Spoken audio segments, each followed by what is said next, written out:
Construction detail development has been a service that we've offered for a while now, and it's something we really get excited about when we're approached with a project, whether it's for new construction or retrofitting an existing building. For those who don't know, construction details are a specific type of drawing that illustrates how various building components are integrated together in cross-section, and they're probably the most critical drawings that you need to get right in a set of plans. Unfortunately, they often get overlooked and neglected, especially at really important areas like where roofs meet walls, window openings, flat roof parapets and copings, transitions between different building geometries or dissimilar materials, counter-flashing details in masonry structures, floor to foundation connections, and so much more.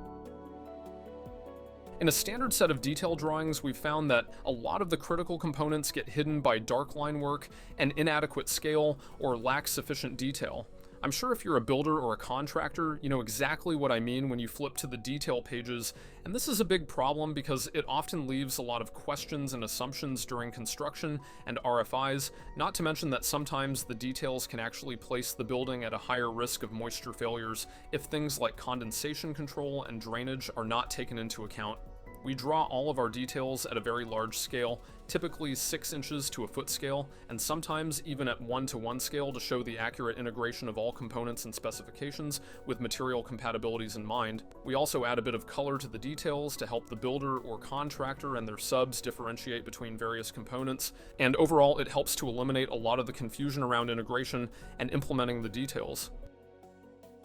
The first step in our detail development process is to identify exactly where we need to draw the details. Again, these are going to be at higher risk locations and intersections between building geometry, and depending on the proposed design of the home or building, the required details can vary quite a bit in scope and complexity. If we're developing details for a major remodel or renovation, we have to thoroughly review the existing conditions to determine an appropriate strategy moving forward that not only works theoretically but practically with regard to our client's budget, the limitations and skill level of the local pool of contractors, the client's long-term performance and durability goals, the availability of certain products and materials, and the restrictions by local jurisdictions that have an impact on the design. A standard detail package of ours will usually consist of a detail at roof to wall and sidewall intersections, window details at the sill, jamb, and head, at the connection between the floor assembly and the foundation wall, and then at the footing to show a drainage detail, and if applicable, to show how a basement, crawl space, or slab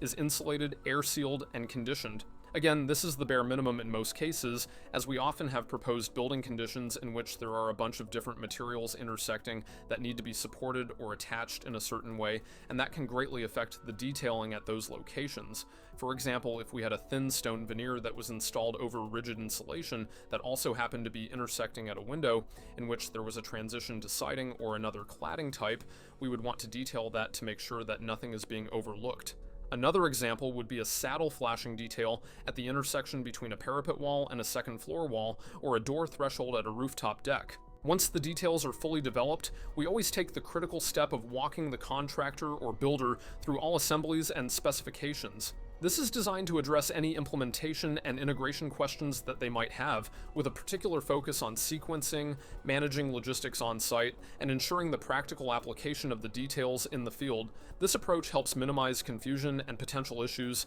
so that everyone is on the same page before construction begins. Then, if there are questions that come up during construction, we always allocate time for contractor support as part of our process. While a good set of details can make all the difference, we still want to make sure that whoever is implementing the details understands what they are building. This also provides an opportunity for the builder or contractor to ask about product alternatives, niche building conditions, and how to address potential mistakes mid-construction. Stuff always happens on a job site, and we want to be there for you and your contractor every step of the way. Benjamin Franklin wisely stated, "If you fail to plan, you are planning to fail." This is probably one of the biggest investments of your life. Why on earth would you risk it all?